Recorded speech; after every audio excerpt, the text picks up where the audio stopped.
Let's get it. So we back in the building. Episode 5. Yes, sir. Is live. 5 on your head top. 5 on your head. Episode 5 is live. EFS podcast. Back at you with another one. I like that though. Episode 5 is live. Episode I feel like a rapper. Live. That was off the top of the dome. Okay. Oh, yeah. No, I got songs. You got bars now. I got songs in the cut. Listen, whenever you want to drop. We're going to leave them on the hard drive. We're going to leave them on the hard drive, you know.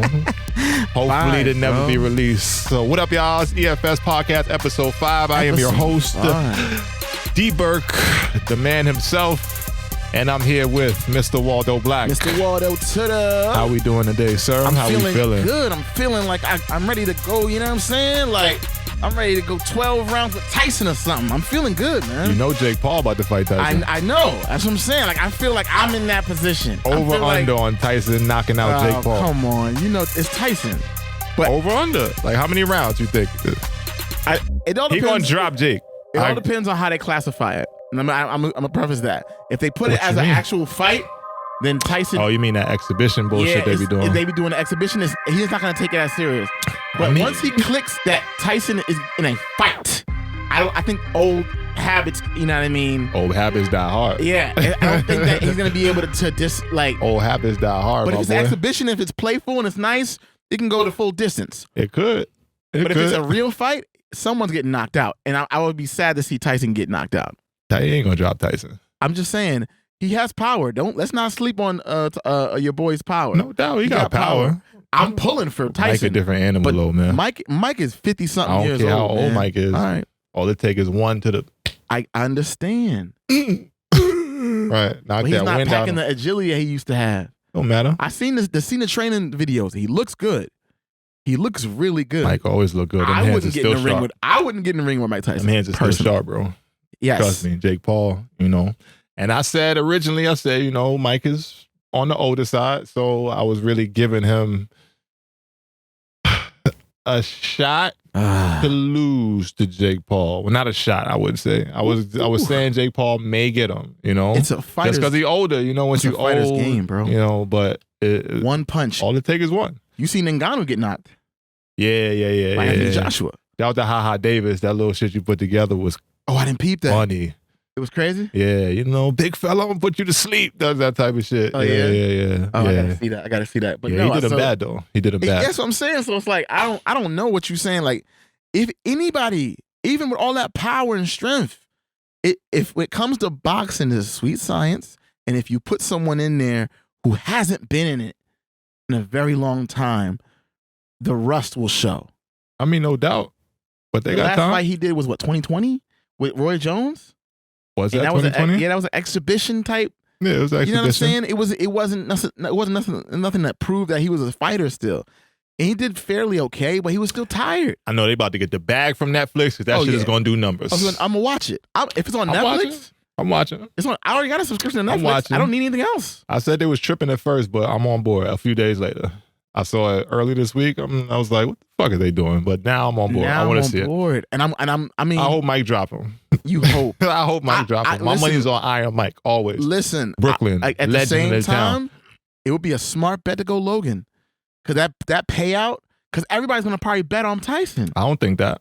You don't think so? I don't think that. And I haven't checked the sports books or I don't nothing. know, me neither. This is just me shooting the shit. I don't think they're going to put money on Mike. You're putting the most ferocious man in a ring with a young trash talker. YouTube trash talker, but specifically. And then you're gonna say he lost his fight against the last real boxer he fought. What was his last real fight? That was the Fury, the young Fury bull. Oh yeah. He lost that fight. Split decision, but he still lost it. Wait, was that Jake or was it his brother? That was no. That was the one that's fighting Tyson. I don't know for sure. Jake? Yeah, not Logan Paul. I confuse these two motherfuckers. Yeah, man. I know. Logan Paul does the wrestling. He's a wrestler. All right, bet. And podcast too. Yeah. He does his pretty good. I mean, I'm not going to hate on his podcast, but whatever. We ain't here to hate on no podcast. No, that's what I'm saying. Like, he does a decent job with his podcast. Wrestling, he does a decent job as well. He's a United States champion right now, and he's doing a pretty decent job in that realm of sports Shouts to entertainment. the Paul brothers, but I still hope you get dropped by Mike. I'm sorry. I want to see it. I want to see it. I want to see Mike old ass drop you, Jake. I'm sorry. I want to see how the world reacts if he wins, because that's going to be it's not really going to be a thing if Jake wins, because age, all that other shit. Like, because I know everybody's check the books. Everybody's pulling for Tyson. I'm gonna check the books. I was literally walking in the supermarket at Acme the other day getting some groceries, and they were literally arguing over the darn fight. Two people just sitting there back and forth, and it was that kind of like, it's like I haven't had, at least for the longest time, I haven't seen a fight with that much. Maybe since Pacquiao Mayweather, maybe. You know what I'm saying? Like, that was a big fight. It was a big fight. I watched that joint overseas. Exactly. I stayed up dumb late to watch it. It was one of those, 4 or 5 a.m. you want to see what's going to happen. Yeah, and this is similar in that boxing case. It's taking a little bit of a down, turn for the worse since then. Well, it's on the way up now, because it's like slowly these weirder, eclectic fights that we don't normally expect. I mean, this shit with these like Jake Paul shit, I think he's like extending his run as a YouTuber and trying to get respect in the boxing game, which a lot of people respect him. Mm-hmm. So, that was to him for making that much of a lane for himself to get fights with reputable people, because he was a joke at first. Who the first person he fought? Like Nate Robinson or some shit, I feel like. Yeah, it was Nate Robinson. And he beat the dog shit out of Ben Askren. He beat the dog shit out of him. Yeah, we're going to bring it back to basketball, right? Nate did bag for the Hoopers, man. I'm sorry. I haven't seen Nate since that loss. What's Nate doing? Nate was trying to do a bunch of different things. What like has Nate been doing? He was like trying to be a multi-sport motherfucker. He had Darren Williams try to get in the ring and all. He's like, Hoopers, I'm sorry. Stay in y'all lane. Yeah. Because all that shit on the court, when y'all act like y'all want to fight, you got to get in the ring and really throw hands. And if you're not trained for that kind of shit, just stay away from the ring. It's not a good look. Stay away from the ring. It's not a good look. You got to be a particular kind of athlete. Jake Paul beat the shit out of Nate Robinson. Yeah, he knocked him out. I had him out cold. He beat the shit out of Nate Robinson that time. Yeah, some sports translate, but that is not one that translates. Basketball and boxing, no. Yeah, they don't translate. Like here versus there. Yeah, like, again, because a lot of y'all basketball niggas don't know how to fight, and y'all actually don't want to fight. Just keep it cute on the court. I think he'll be a great referee. Who? Nate Robinson. A great boxing. I'm gonna stop. I ain't gonna pile on Nate. I'm sorry, but you got your ass done dirty that day in the boxing. I see him right in there breaking things up. I see him doing it. I mean, possibly. But that's one thing about the sports changing, like the celebrity of it all, right? There's like this. I mean, I think it's good for sometimes for us to do these kind of things where, you may see the YouTuber fight somebody else, and that is obviously the entertainment factor of it, but then you have the real fights in between the card. So maybe you start off with a YouTuber versus a podcaster, and then you have some real fights in the middle, and then end with another quote unquote sensationalized fight. I think there's room for that, because I think we've seen this show so many times with so many things, and this is a new iteration of it. It's time to add a little bit of seasoning to this game instead of doing the same thing every single. How long can we run that to the ground? It gets old, doesn't it? You're gonna see the people still watching, so. Well, they're watching now. I think because of the reason why they added a little bit of pieces to it. I mean, sure. It's all clout now. Clout. It's all clout. Other than that, man, what's going on out here, man? It's been a little while. Had to take a little hiatus. You the one that left. What's like? You gotta tell me what's been going on. Did me bad on the consistency side for the pod, but Hey man, it's all good. It's cool. Yeah, things took over. Had to shoot down in Florida for a little bit. Boca Raton. Oh, okay. Now you got the rolling R's now? What's going on here? How you gotta pronounce it? Boca Raton. You don't have to do this. Boca Raton. I played in Spanish-speaking countries. I speak that shit. Boca Raton is what it is. Boca Raton. That's what they call it. I was down there for a little bit, about a week. Had to handle some business down there. Handling business. Networking. No business. Little learning. I learned a lot out there. You learned a lot about yourself? Not really about myself. Oh, okay. What you learn? The industry. Fitness and shit. And okay. There was some networking, some big wigs of the company, and just making sure I put myself in the right light with the right people. D. Burke, your trainer's trainer. The trainer's trainer. Book him now. I'm making noise in this industry, talking to the big wigs. What was like the highlight of the trip? What would you say the best moment You know what I mean? The highlight of the trip was just getting a chance to really learn from people in the industry I respect, you know? Okay. And again, I'm learning this whole fitness shit as I go. It's been a few years now, so I've learned a lot. And every chance I get to soak up game from someone who knows a lot more than me has been a lot more successful than me in the industry and just give me some good game, good wisdom, and just, you know, like just chopping it up and having a chance to soak up that energy. Yeah. I'm always down for it, you know? All right. Well, you know, got the flip side of the coin. Then what was the low light then?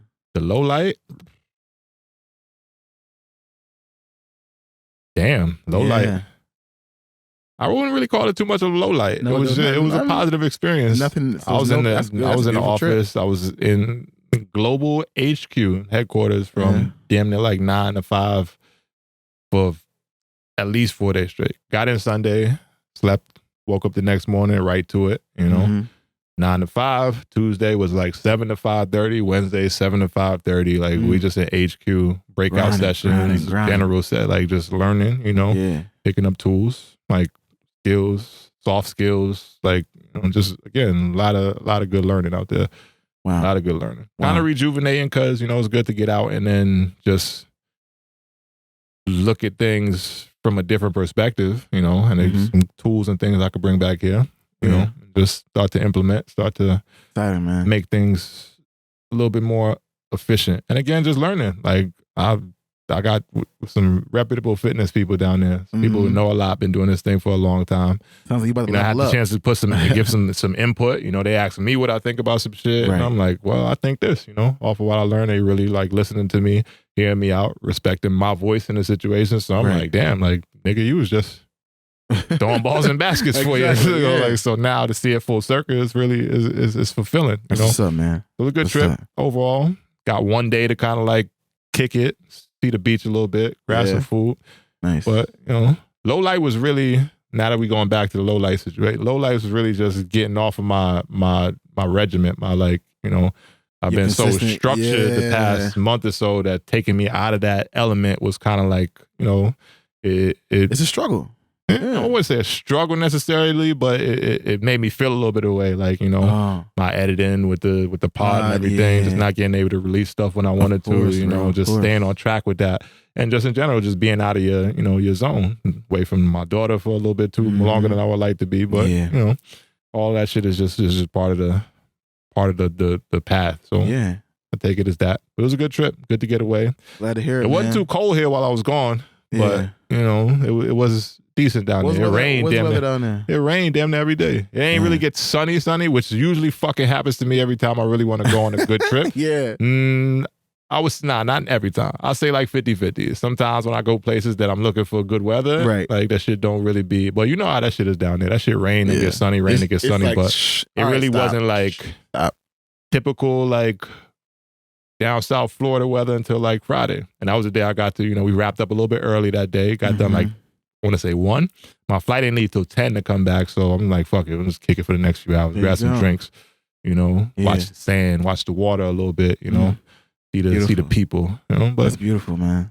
It was good trip. Glad to be back though. Vibes, man. Glad to get back here because, you know, I miss the recording. Get back to the people, man. Beautiful people that listen to the EFS Sorry we had pod. to do that to y'all, but we back, you know. We right back on track with everything we got going. But yeah, that's it for me. Really it for me. How you been though? I've been prepping good, for the EP and everything. Prepping for the EP. I see the content coming out. Yes. A little behind the scenes action. Just throwing out. I'm trying to throw out as much content as possible and stay consistent, bro. I like it, bro. That's really what it's all about, man. I like it. The music is it's touching people a little bit. The ears are buzzing. You know what I mean? They're feeling the vibes. I'm getting more confident in the project because that's the thing about making music, bro. You don't know if people are going to resonate with it. No, that's a fact. You put a lot of effort in and then you go, okay, I'm presenting you with raw creation from scratch. Shit don't always hit. It don't. It may be like, not for me, which is totally fine because not every song's going to fit every person. Nah, facts. But once you find your group of people that like your music, it's a beautiful thing. So it's just like, now it's just the time of all the crafting is done, the EP, the artwork, you know what I mean? The behind the scenes, the metadata, you know what I'm saying? Like the publishing, the getting into digital streaming platforms, like all of the work. Now it's content, and it's basically your elevator pitch to the world. Right. Like here's why you should spend some time in the world I've created in these 5 songs. And if you enjoy some good vocals, you know what I'm saying, some bars, some good times, and some raw expression, then I'm the guy that you need to listen to. Come on over. Well, we got March 19th, right? March 19th. Yeah, that's right around the corner. 19, shit, March breezing by. Yeah, it's like that's we here. It's a week from now, right? Or no? 19th? Yeah, a week from now. Yeah, a week and a half, maybe. Yeah, maybe less close than that. to that. Yeah, maybe less than that. Yeah, from recording date. Whenever y'all listen to this, a lot sooner. Yeah. But yeah, now March 19th. Heartstrings, the EP. Dreamers Edition. The Dreamers Edition. Waldo Black will be released. Yes. So yeah, we gotta let something fly. Next spot. Next recording. Gotta let something fly. I love for the that. people. I love that idea. That one staple record that you feel is gonna connect, we're gonna let that go. I'm gonna definitely have an edited version for you, specifically for the EFS pod too. That's what I'm gonna do. I'm gonna do the EFS pod version of this, John. We gonna go. We gonna go with it, or which one do? You throw it in there somewhere. Yeah, we figure I'm out. just saying, like you do that, and just like blang, and just throw that John on, like we gotta phase out the theme music a little bit. Yeah, I like to just play the vibe record to start things off every episode, but then that shit get too funny when you throw it up for the YouTube viewers. Fuckers want to take your shit down because of course copyrights. Of course, yeah. So it's your music, so it's mine. So they yours. can't take my copyright down. Yeah, we might let one fly. I own 100% of my publishing. 100% of the pub. You know what I'm saying? It's all in house. Shouts to Chris. You know what I'm saying? And the rest of the team over at Stardust.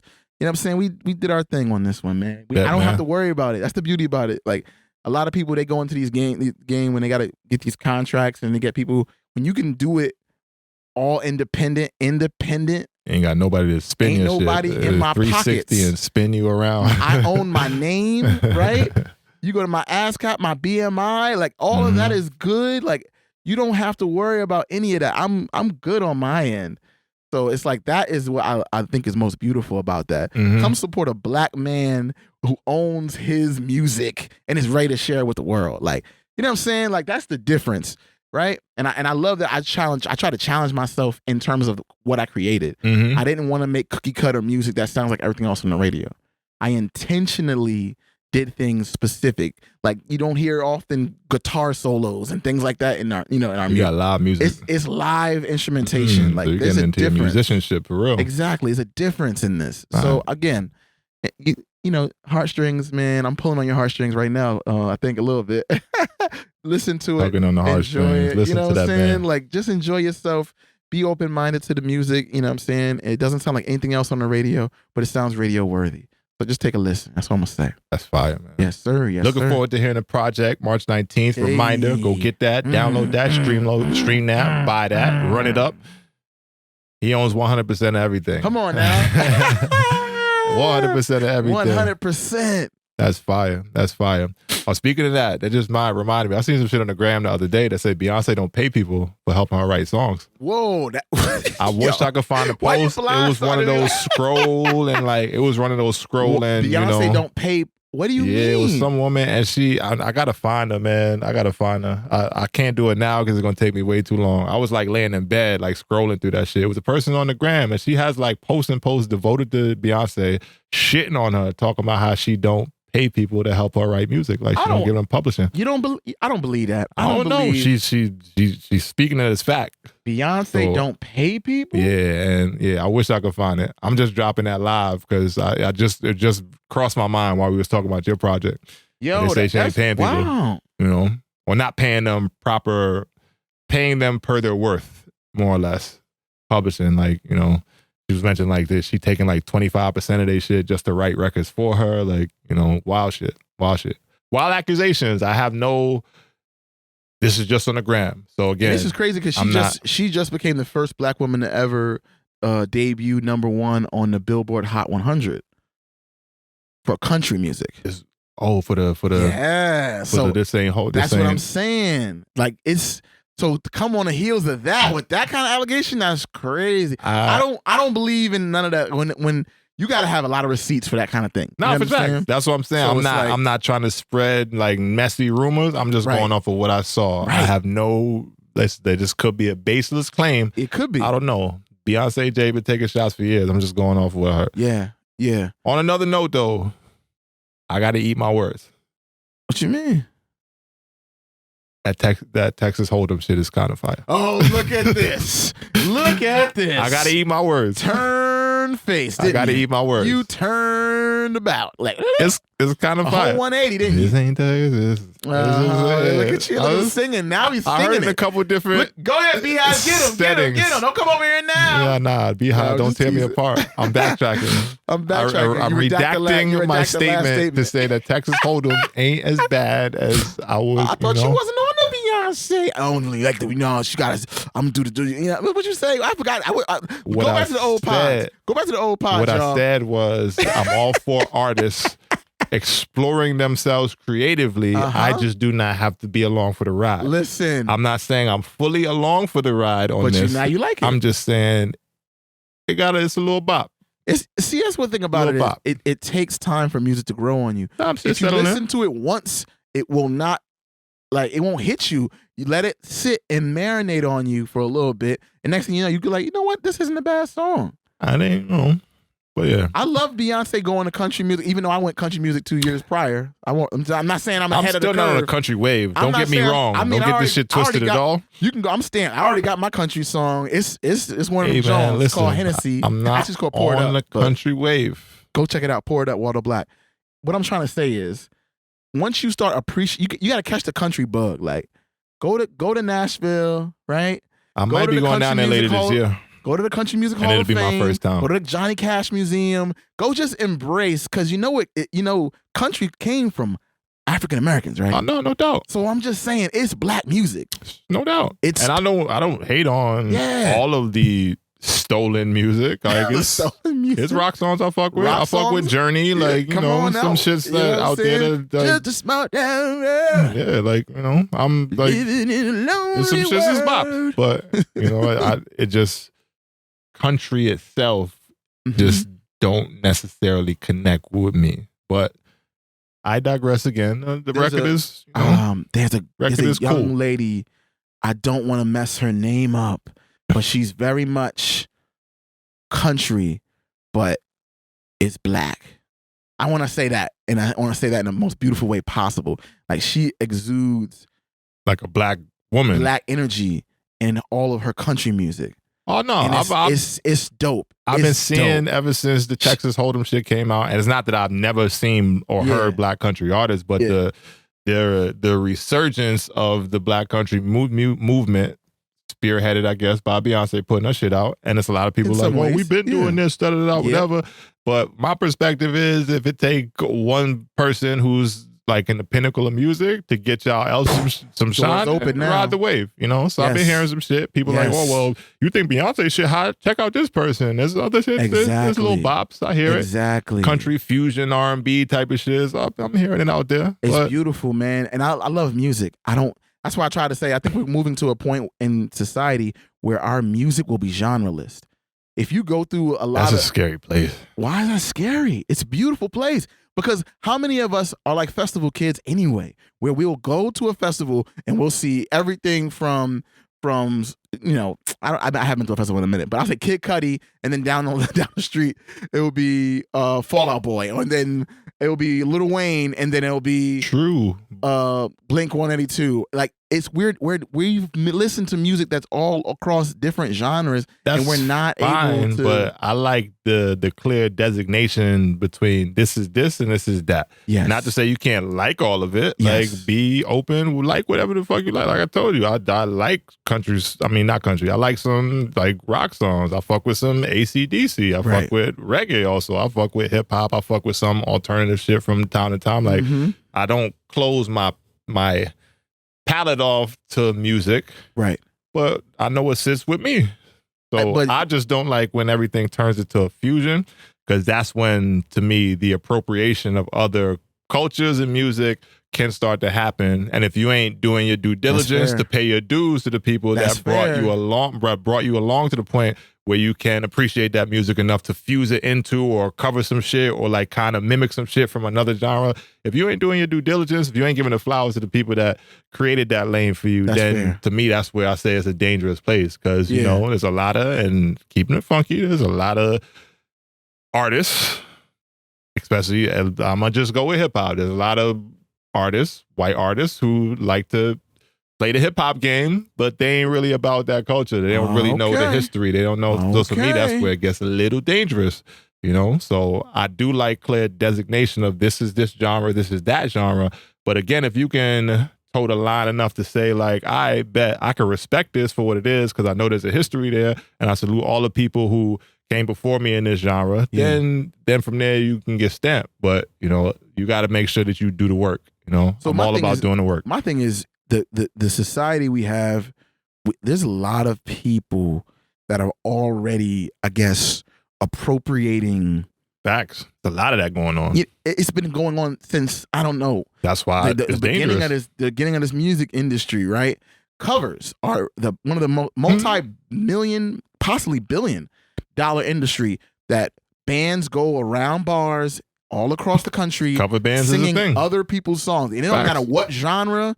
They'll sing like Journey. You said Journey. They'll sing Journey, and then they'll sing Cardi B, and then, you know what I mean. And it doesn't matter. So again, I do understand how it can kind of like glance over some of the cultural aspects. I do get that, and that is a dangerous aspect because if you don't give, what's the word? A word of the day, y'all. Comeuppance. You don't give the comeuppance to the comeuppance. Yeah, that's not a real word. Yes, yeah, you just gotta say it's not a real word. Is it? Is comeuppance a real word? I might sound like a fucking idiot right now, but Siri, I've never heard comeuppance. What's comeuppance definition?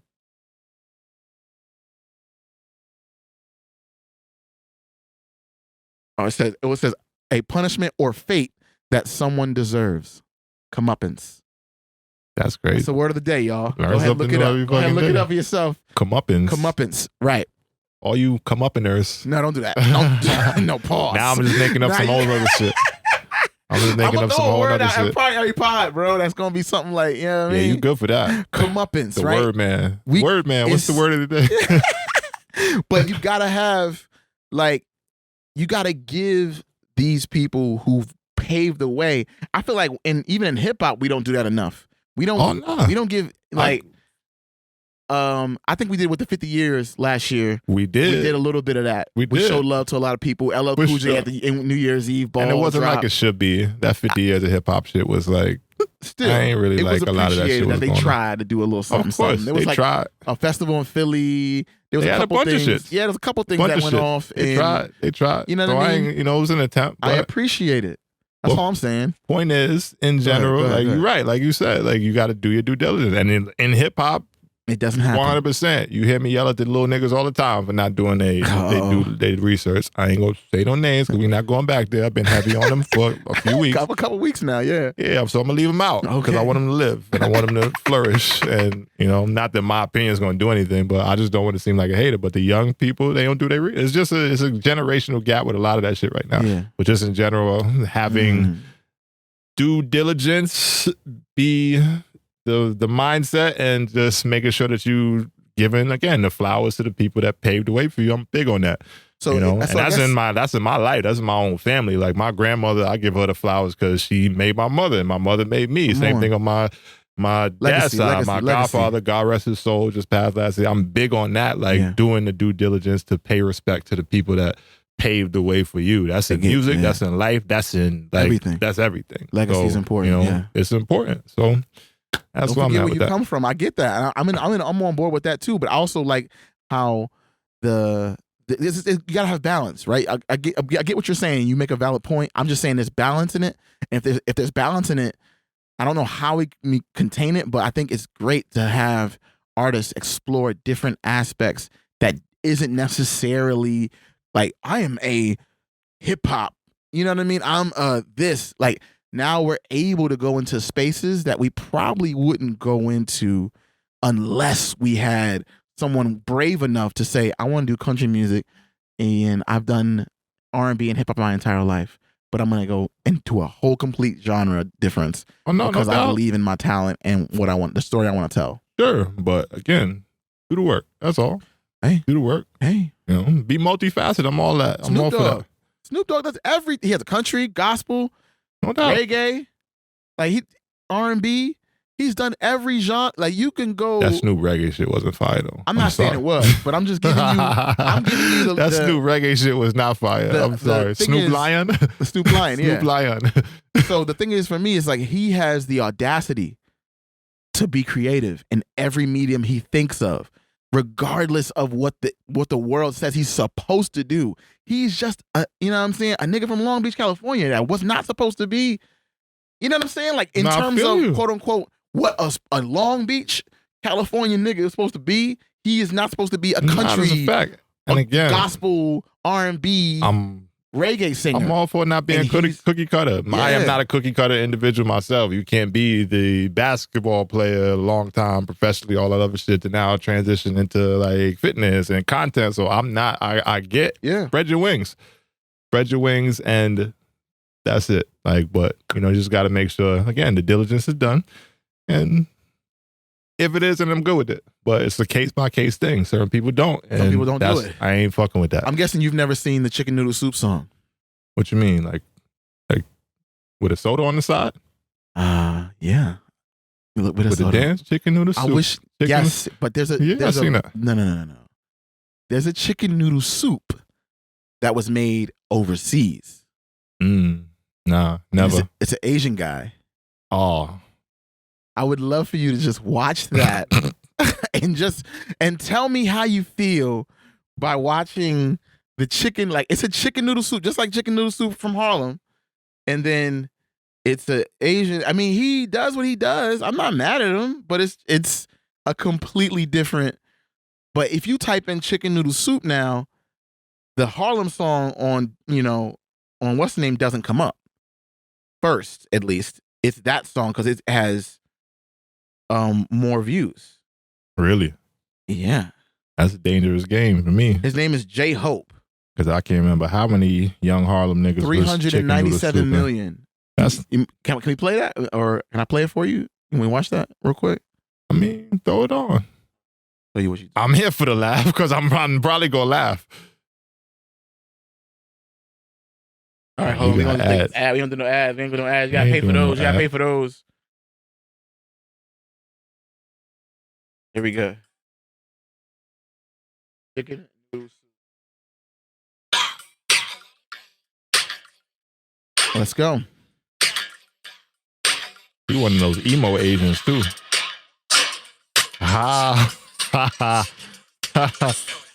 What I'm saying is, what you're talking about is different to me than what I'm talking about.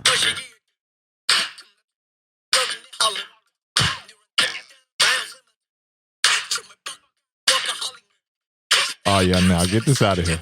It's 397 million. Get this out of here. They gonna wipe out Let It Rain, not clear it out for that. Nah. What I'm telling you, bro, what I'm telling you is that I get what you're saying. I can't go. You have to be sure that you are doing the right thing for the culture that you're I guess you have to pay homage, is what I'm trying to say.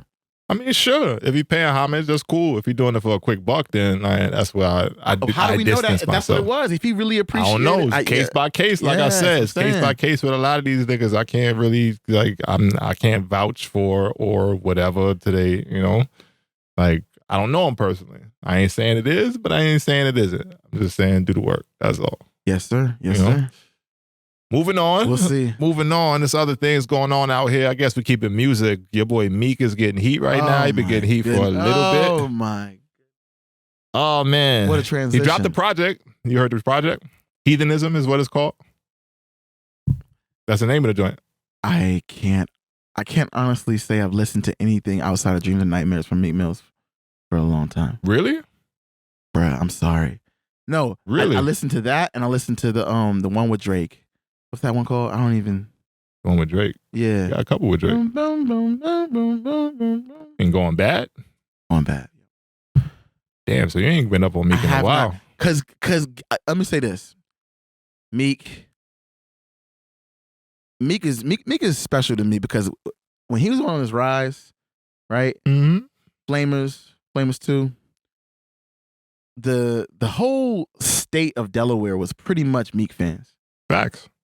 He came to my school when I was in high school. Okay. Right? Like he was pulling up And like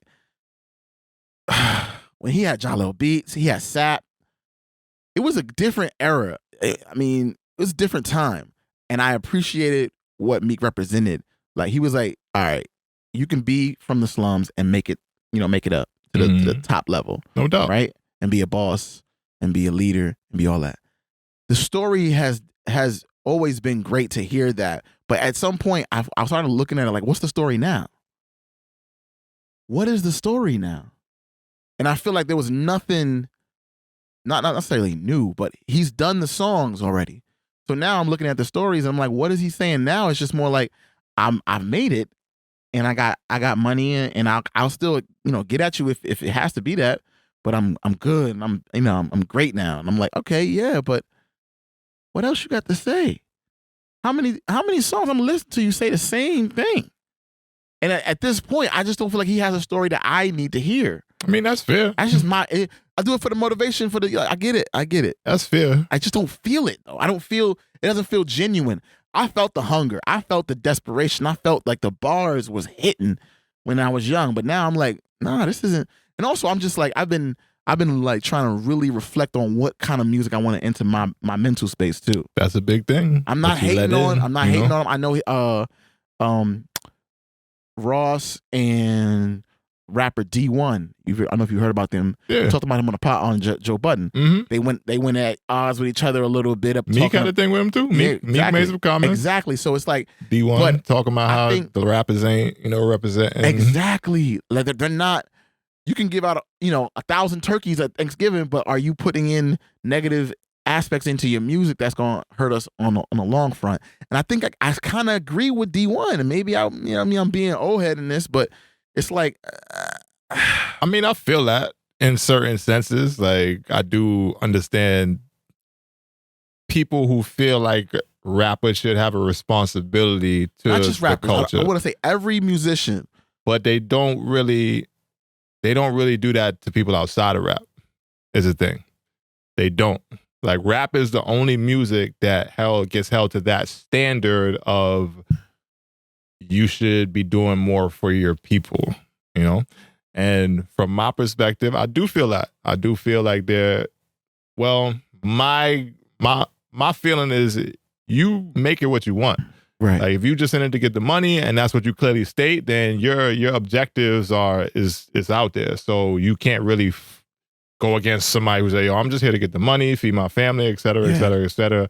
But there are people who put on like the burden of, I'm trying to represent something bigger for my culture, for my people, create whatever of a change going forward. Yeah. So when there's clear distinction in that, then for me, like you got to look at it for what it is. Like I was just like, if I relate a lot of shit to basketball. If I put freaking Rudy Gobert on the 3-point line and say, yo, Rudy, go shoot some threes. And Rudy's like, he may try because I've seen this shit happen before in the NBA game. I know, right? He may try, but if he's not your 3-point shooter, what you looking at him for that for? We got people that have that wave that flag, the J. Coles, the Kendricks, the freaking even more so on the more underground level, the Royce the 5'9s, the people that really want to put out that messaging to make a change. And there's a bunch of other people. I'm not going to sit here and list them off all day, but they are people that clearly stamp like, this is what I'm about. This is the music I want to put out. This is how I'm trying to make an impact, for the messaging that I'm putting in my music. Right. The Killer Mike, we just saw what his album did. Exactly. You know what I'm saying? So there's ways to finagle it, but the variety is a spice of life, Yes. There's some shit that it's just different because a lot of the bullshit or the microwave music or the low vibration music or what they call it is what gets publicized. But I don't necessarily think that is on the fault of the artist, more so the fault of the industry. Because you got to look at who's pushing these messages. Because Meek Mill can make 1,000,000 songs about freaking like Black people and coming together and doing something better for the community and et cetera, et cetera, et cetera. But is that going to sell records? Is it going to get spins? Is it going to get streams? I mean, I think thing. Like Killer Mike's album was critically acclaimed, but we just had a conversation about how none of the young people heard it. Exactly. Or going out. So whose fault? Who do you push that blame on?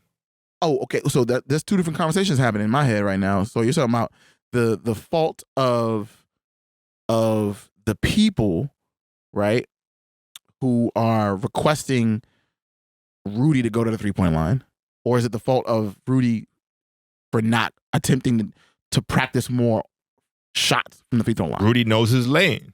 I am a defender, that's what defensive player of the year, what I'm saying et cetera. So I'm going to stick to my lane and make the music that I know. I'm not music for him. Make the play the game the way that I know I can to make an impact. But are we saying, because you said that Rudy can't shoot from three, and what I'm saying is anybody can shoot from three. No. Being a prolific shooter is what I'm saying is, how do we know the ability of these artists to shoot from three if they don't shoot from three?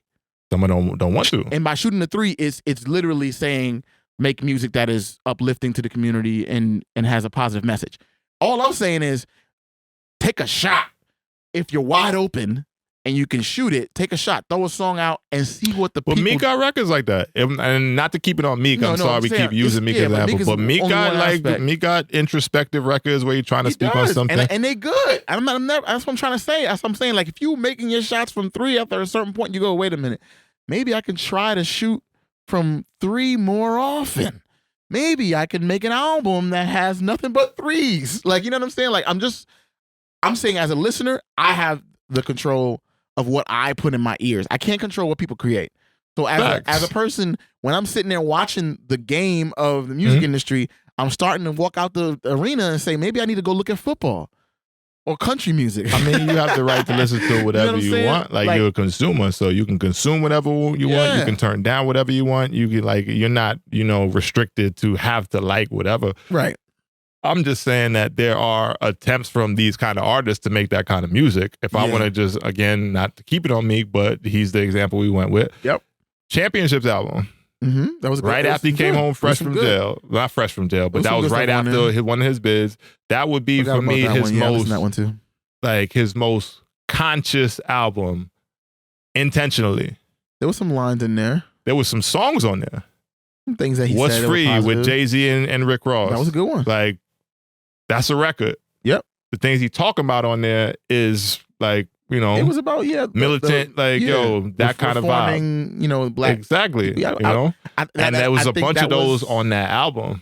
So I don't think a bunch. It was a bunch of them on there. It was a split. It was a bunch of them on there. You still had some typical Meek shit, but he consciously went into making that album like, I got a message. Like, I just been through everything I've been through. This is the music I want to put out right now. And not to say that I'm a super Meek stan. Like, I believe he's a good artist. He's made a great lane for himself over a decade plus of music. So, I got other people that I lean to more so for that introspective, like cultural, shifting kind of music. But there are mainstream pop rappers and pop artists that try to make that music. But did you listen to this last album? The Heathenism? It's an EP. It's 5 songs. Quick. Easy listen. Did you? Yeah, I listened to it. What you think? It's all right. That whole introspective about his journey. All right. It wasn't his best work to me, but again, I know the rap that I like to listen to. I'm just here for the laughs because he getting his back kicked in all over online because the whole Why you say like thing. that? I'm here for the laughs, man. Of all the things, why you put it in that framework? I'm just here for the laughs. Like, You're the one that was riding for him on his concert. I had to give him some, but flip side, on the flip side, nigga looking crazy out here. It's crazy. It's crazy. And there's audio and there's all type of stuff to it. Hey, man. That's why I'm like, I don't know. Put the phone down, bro. Just put it down. There's a lot going on. Just put it down. There's a lot going on. He put it down by now because this is a little bit, it's been in the news cycle for I just don't understand. I don't understand that aspect too. Like, as a society, and I'm gonna pivot to Diddy. As a society, after all the allegations involving Diddy, are we canceling Diddy or no? I don't know what needs to happen in order for that man to be canceled. But I feel like less has happened with other artists. Less allegations have happened with other celebrities. And they've been canceled way more than Diddy's been canceled. Is Diddy not canceled? Tell me, because I haven't heard Diddy's canceled. Quiet. That's what I'm saying. Him quiet. Being quiet and him being canceled is two different things. But being quiet is a product of these niggas may cancel me, so I'm gonna shut the fuck up and lay low. I guess, man. I guess. I think we play this the long game with Diddy and see how it plays out, and then see what happens when he wants to, make his grand entrance back into the spotlight. I guess, bro. I'm off a lot of these old heads from the 90s, and I just realized how I don't know, like fraudulent it seems now. Looking back, what you mean? I don't know. It just seems like they were just telling lies the entire time. Wasn't telling lies. A lot of this shit been going down. I know, but that's what I'm saying. It's like a lot of shit been going down. You're not being transparent, truthful, open about what you're doing in the dark. And that to me is lying. You're lying to the people. This is true, but how often do people bring they social and sexual lives to the forefront in that regard? I'm not even. Yeah, that's true. But I'm not saying the sexual side. I'm just saying there's other aspects. Like some artists talking about they don't do the drugs that they rap about. That's just cap. I know that's cap. That's what a lie is. That's cap. It's lies. That's cap. So for me, it just feels very. It feels very on some Future shit, because that's the most reputable name. Fat Joe said something too. He's like talking about he was doing stuff that. Yeah. I've heard too many. I mean, it is a game to get a certain level of notoriety. When there's a game, there's someone that's getting played. True. And I'm thinking we were the ones getting played. And I'm like, I hear these names and I hear these people and these quote unquote legends. And I'm just like, as a kid, from the 90s, I'm off that. I'm off it. I'm okay. I can do without. I'll pass. So you're not listening to anything from the 90s no more? Not saying that. I'm just saying I'm not going to hold it in the regard that I used to when I was like, oh, nostalgia. Oh. Like I was a kid and I looked at those guys as something like I almost had to idolize them. Like, oh, they were like the legends of the game. And I was like, oh man, if I could only get an opportunity to do this or do that. And once I did those things, I was like, man, these cats are just regular dudes. And some of them, that's a fact. Some of them, it's like going into a courtroom and you got to say, Your Honor, Your Honor, Your Honor. And then the court proceedings over and the motherfucker, smokes some weed and starts saying, hey man, that was some bullshit case. And I'm like, wait a second. You're supposed to be honorable. What happened to Your Honor? You know what I'm saying? Like, so the mentality, hey, man. The mentality of the framework I gave these guys, I'm just saying personally, I've now reduced them to just human beings. And I'm just saying from here on out, I'm just going to look at them as people trying their best. And sometimes, most times, falling very short. And that's why I'm taking it back taking the power of that mentality back. That's all I'm saying. Oh, no doubt. I don't put none of these niggas on the pedestal though. Not at all. For me, that's I guess why I can just look at it for what it is. Like, of course, if you do some nasty shit, some shit that don't align with me and my morals, yeah, then I'm off you, like for sure. Done. But end of the day, I'm not looking at none of these people to say like you are the shining light of like you do a thing really well and you gain notoriety from it, but you're a human just like me. Like, and is that how you feel about Jordan? About Mike? Hell yeah. I wanna be. I got issues with some shit Mike has done. Hell yeah. I'm just saying he's definitely gambling. No doubt. Gambling problem. Yeah. Gambling problem. All the crazy things he's doing. A lot of shit with Mike to me is just like, all right, Mike, like that ain't a good look. That ain't a good look. Even the whole shoe shit when Mike was talking about, Republicans buy shoes too and all that shit. Yeah, facts, but him choosing to not take a lot of political stances and all that stuff. Like I don't take issue with it, but I also can't 100% be in support of certain mentalities that don't align with me, Right. So I do respect people that like paint the clear picture, like this is me, like even Charles Barkley, I'm not a role model, like don't look at me like that kind of shit. If you say like, hey, this is me, then I gotta look at you for what you are, because you're telling me what you are, and I'm not gonna look at you as anything else but that. Exactly. So from my perspective, I can appreciate the greatness of an individual without saying that, like I'm super, super disappointed in what you did, because you're a fucking human. A lot of there's nasty humans. There's humans with some kind of mental issues. There's humans with certain kind of there's a lot of different things that go on up here for people that you can't sign, seal, deliver, write anybody in as this person is 100% great. Even like people that I admire socially, politically, activists and all that other shit. Like, it's a lot of them niggas, it's like, they be tripping sometimes too. Yeah. You know, I could take the good with the bad, you know, it's just how much good versus how much bad for me, you know? And I can say, hey, you dope, like your music, like what you do, like you as an athlete, like you as a whatever, but I ain't fucking with that. Yeah. You know? And that's me, but I just don't put people on pedestals for them to give me the chance to be disappointed in certain things that they do. I bang with that. And that's just always been my perspective, because you gonna get back to Diddy, Diddy's legend in the game, legend in the game. And we ain't not spoke on this not once yet, but legend in the game. Like, this man has had a crazy quarter. It's almost 2 quarters now. Like, ever since the end of last year, crazy shit.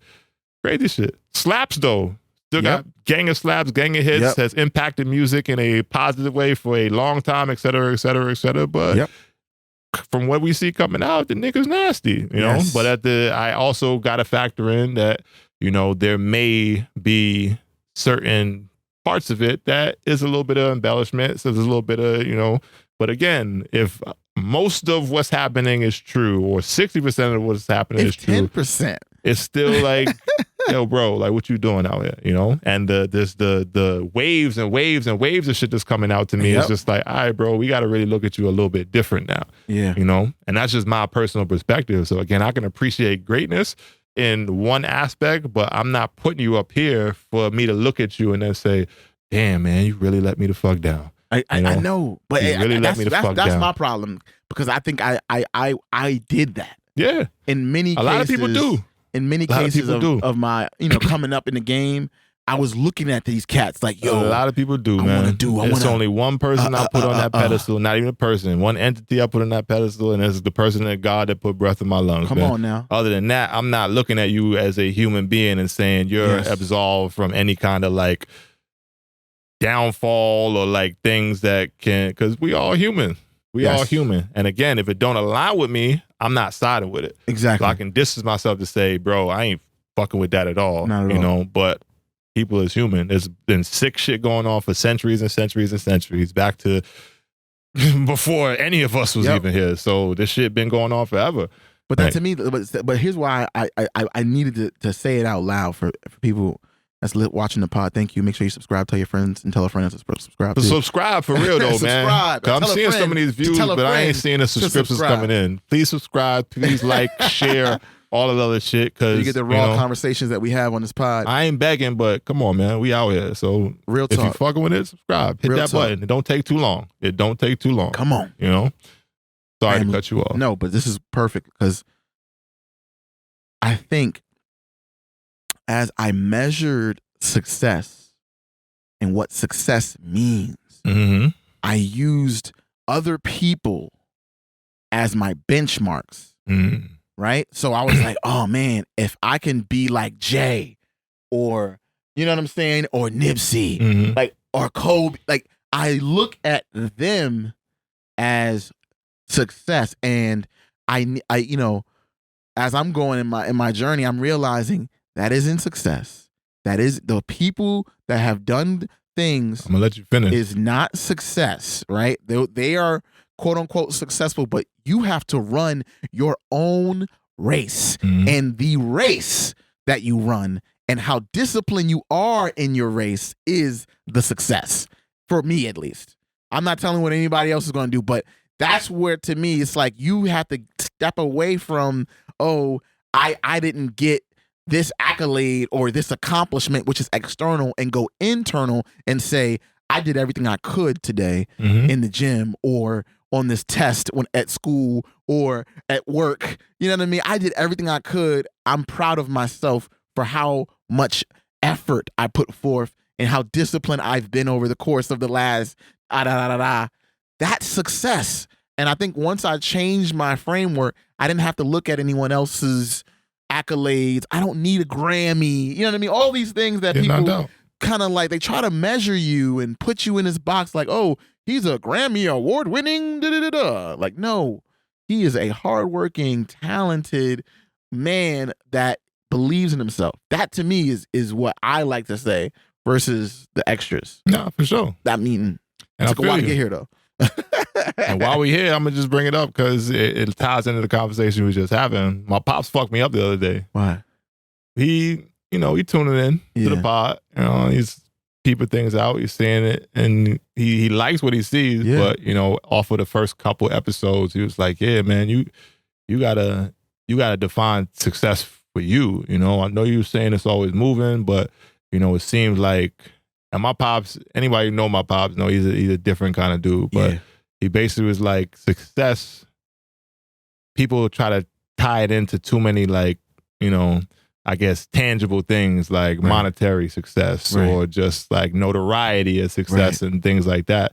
He said, and it seems like, that may be what you're speaking of when you're saying successful, And he was saying success kind of along the lines of what you just said, and it fucked me up. Not to say that it was the first time I had that conversation, but it was the first time since we've been here that I had that conversation. So the messaging that exists within this space, he was saying like you got to be a little bit more like direct about what success is to you. And I ain't there yet. I told him like, bro, like I'm figuring this shit out every day, just like a lot of people. But he was saying that success to different people is oftentimes misconstrued just because success to you, not me, but success to you, someone may be like monetary or something like that. Right. But he's saying that, and it fucked me up because he related it to a homeless person. He said success to someone who's in that much of a downtrodden, like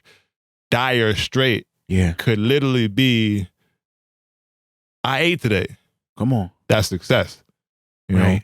And he even went further to say that people really look down on people sometimes in that kind of state. Like, the homeless man on the street, oh, this fucking bum, get him out of here, et cetera, et cetera, et cetera. Talking about, oh, why don't you go get a job? Why don't you go work? You know what I'm saying? That type of shit. Yep. So he said, one, if you don't know what that person been through, that's fucked up to say. Yep. Because who's to say that that man is not working by trying to beg for money on a daily basis, and saying that that's work. Yep. Work that a lot of people wouldn't be willing to or able to put in unless you were in that kind of state. Yeah. That man is working every day, or that woman, whoever it is working every day to make sure that they can put food into their body in whatever state they're in. They may have been a drug addict and fuck themselves up and all this other shit. They may have been in a crazy situation. Like, there's a bunch of different ways that people end up homeless. You know what I'm saying? But he was saying like success is not one thing, And I know I said success is always moving, et cetera, et cetera, et cetera. But, he was just painting a picture for me to kind of get me to understand, which it clicked and it connected with me because I'm like, damn, you're right. Like, perspective is a motherfucker. Success to one person versus someone else who's in a different state of being is two completely different things. Yeah. So when we talk about success, that shit can be a little, you got to be a little bit more direct in your messaging about what success is. And I straight told him, I'm like, I feel you, Pops, Yeah. Like, at the end of the day right now, I'm trying to get this shit dropping gems where, but he always would stop me and be like, yo, you got to look at it like this and et cetera. And he always give me shit that insight, bro. Fuck me up sometimes. And it don't be always hitting in the moment, but sometimes I'll be just driving in my car thinking about some shit. My pop said like, damn, what the fuck? Like, that shit hit. What does success actually mean when you get to the dire straits and you're at the bottom of the bottom? It starts to strip away all the materialistic, and it's very internal. It's a very who are you at the core of yourself, and are you pushing for something, right? And if you're pushing for it and you're giving it your all, you're being, you know what I mean? You went even further to say like some people's success is just like, I got a nice job, I got a decent sized house, I'm married, got a couple kids, I got love in my I got home. like you know success. What I'm saying? In my home, that's success. Going back to the movie, we talking the One Love movie, like, and Bob Marley, like he always like you equate success to, and there's one clip, I'm probably gonna fuck up the wording because I'm not saying it or watching it right now, but when he said like he was having an interview with, damn, I forget who he was having an interview with, but in the interview he was making a point to say like your idea of what success should mean to me is not what it is. Like money, like I don't like money. Don't make me rich. Like I don't equate that to riches. Like So those kind of things is what you gotta be mindful of when you putting out certain messaging and having people perceive what you're saying to be one thing. Yeah, you gotta have the clear distinctions. But it's a beautiful thing. Off that, got too deep for a second. Nah, I love when you go deep, man. That's what these people want to see. They want to get.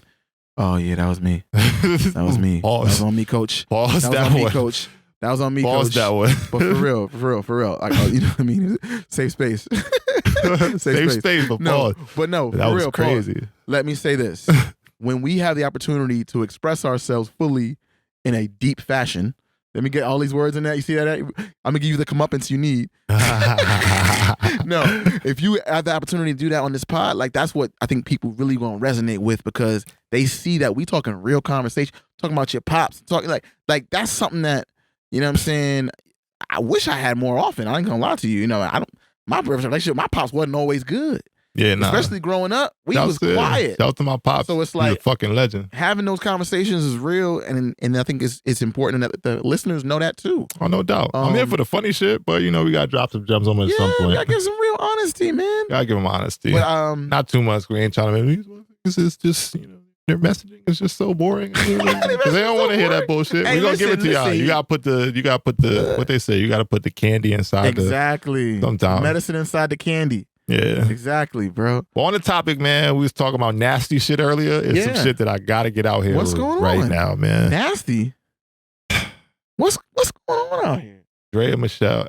What happened? She's pregnant. Okay, what's wrong with that? She's creating life. So I'm gonna try to be as respectful as I can while saying this, but it leads me to a different conversation.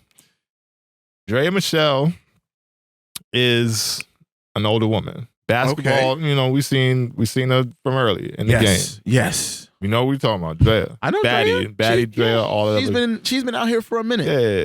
Yeah. She's pregnant right now. Okay. Just announced. There's been speculation and rumored that she's been pregnant. Jalen Green of the Houston Rockets. Jalen Green. Okay. Young hitter. Okay. Emphasis on the first word you just said. What's wrong with that? Young hitter. Young. Yeah, he's young. How old is he? He's 21 or 22. That's nothing wrong with that, right? How old's Drea? Drea. I look it up now.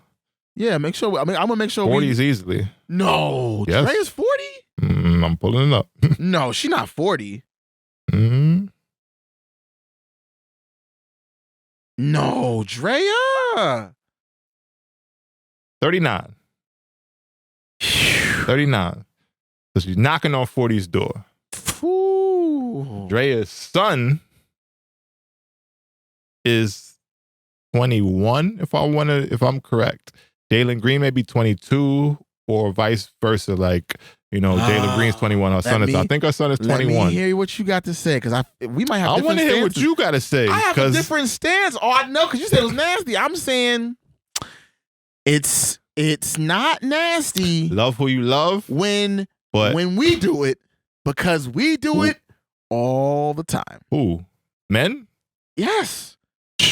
Yeah, sure. And after a certain, I got a threshold for that shit. What's your threshold? Because my threshold is if your child is the same age as the person you date, and that's not fair. So if you have a child, then you're not allowed to date them no more, or only men that are older that don't have kids. I ain't saying that. I'm just saying it look a little funny. Let's talk as far as the reasoning behind. Let's talk about it. Being with the person that young who's on the way to making 200, 300 million. That's what possibly. I'm saying. Like she sound like she did a very appropriate thing. Okay. Is that what you mean? She did a very secure the bag. Is that what you mean? Right. And if it was reversed, and it was a man that was making $300 million, and he wanted a 22-year-old female, and she got pregnant, we would not be saying the same thing. A little nasty. Come on, man. I don't know. A little nasty. I don't know where, because look at Leonardo DiCaprio. A little nasty. Oh, so okay. So basically, what is the range? 'Cause I feel like you're an adult, especially 21. You're able to drink. You're able to drive. You're able to do everything. You can go to war, kill people. You can do everything as an adult. The man's brain doesn't fully develop until and it ain't just you're 18. You can do a lot of different. You can vote. You can drink. That's what I'm They saying. can't drink at 18. Well, I said 21. in Europe. I said 21. In I said Europe. 21. That's why I was giving the 21 age range. The 21, I think by 21, you know right from wrong. You make all your decisions. I'm not giving any credence to anybody, you know, oh man, they didn't know what they were doing. No, you knew what you were doing. You made a choice. Whether or not you I ain't even talking about. I'm talking about one person. We interested in each other. Yeah. We coming together. And that's what but you have to go into the situation. He has family, he has friends, he has people in his life, probably advisors, and they would probably was like, hey, be careful. Hey, you might not want to do this. Hey, and he still chose to do that. He's a grown man. He's a grown man. Making I'm not saying $300 he can't make whatever decision he Feel wants. sorry for that man. I'm not feeling sorry for him. I'm not saying I'm sorry for him. He's making whatever choice he wants, but that shit looks the kind of way to me. I don't see it that way. Only Your because son is able to kick it with your boyfriend and them have the more shared experience than you and him. I understand that. What I'm saying is, If it was my child, yep, I would have some level of an issue with that. yeah, and I'm I'm just saying that as I can respect as that. a parent, as Yep. somebody who, and not for nothing, I'm not going front. I've dated younger women than me. Most recently, somebody who was borderline a decade. Like, you know, I'm just saying, when do maybe we not dated. When do we Dating is a different thing to me. Yeah, but you know what I'm saying? Yeah, experience, like hung out, kick it. You know, what I mean, whatever. I can't kickback. talk to you like that. Like get I that. can't connect with you like that. Like, sure, physical things, like after there's age and consent and all that other stuff, then it's off the books. It's not statutory. It's legal. But I'm not impregnating somebody that much younger than me, or like, you know, No, I'm not. and I don't think that's. I don't think that's. It's not for everybody. no. It's not for everybody. And I they get say that. guys is creeps when they do it. So I you think saying the she's a same creep? shit should apply across the board. So you saying that it's equality? It's a quality stance. I'm all for equal Rights, equal judgment. equal judgment, not equal rights. Though I ain't No, judging I'm nobody for real, but if you're gonna throw out like, So you're just if saying you're you gonna just talk want about on Leo, record, then you got to talk about Drea. on record. On record, I'm all for it. Like, Drea, you're a creep for dating Jalen Green and having his baby. don't. That's not. I'm not going on record saying that. I'm saying it looks a little. There may No, be I'm just some saying. motives behind that I'm just that are I'm incentive. potting, man. I'm potting. But I look Hey, at it like man. this. I look at it like this. Hey, All right? man. Drea can be A little. Drea is a microcosm to me. The Drea situation sounds like it's going to be a story that is going to be told far more often than we probably would like to admit or like, right?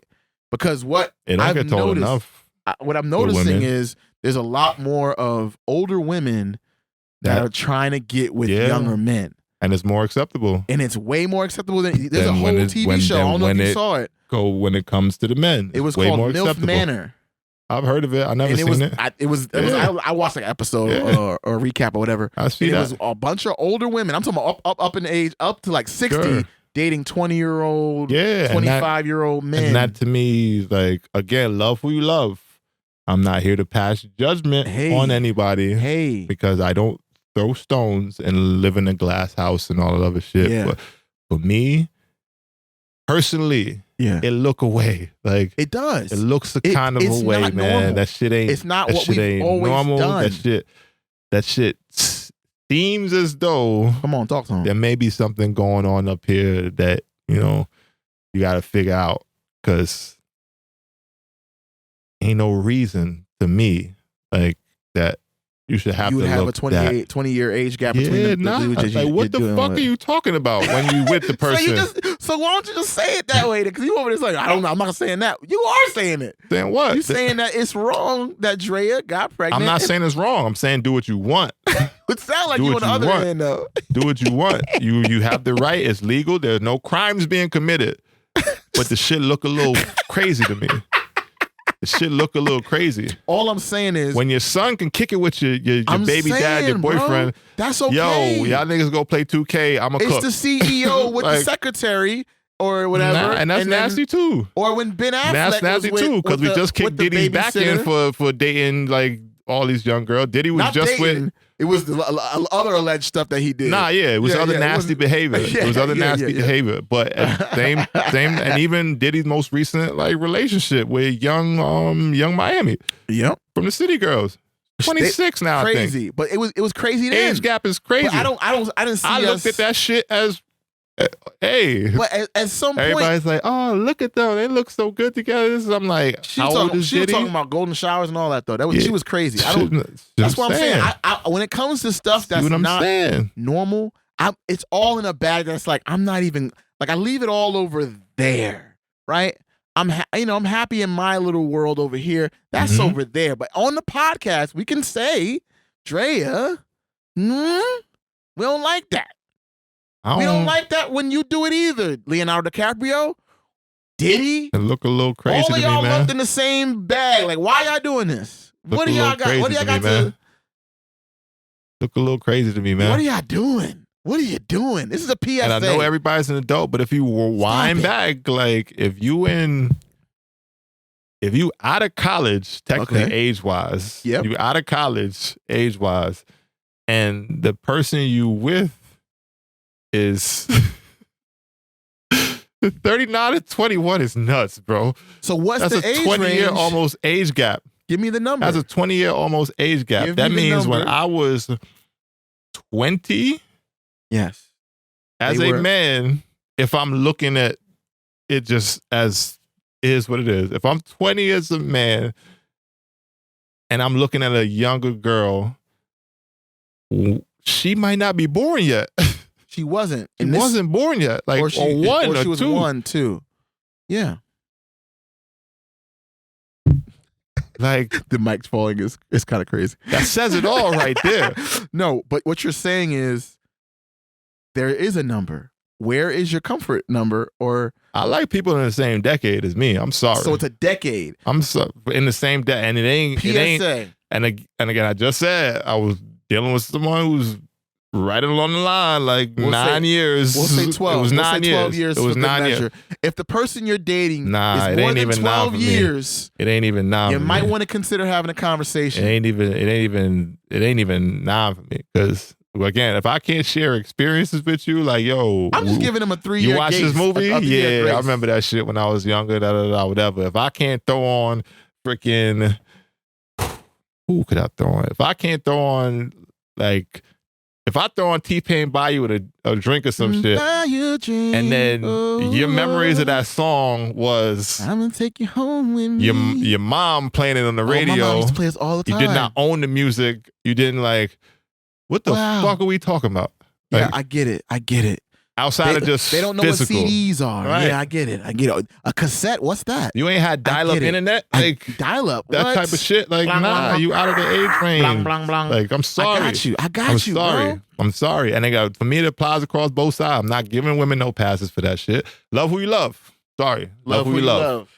Love, my blanket statement is love who you love. As long as there's no crimes being committed, do what you want. But certain shit, I gotta look at it a little funny, man. Little funny. That's just me. That's just me.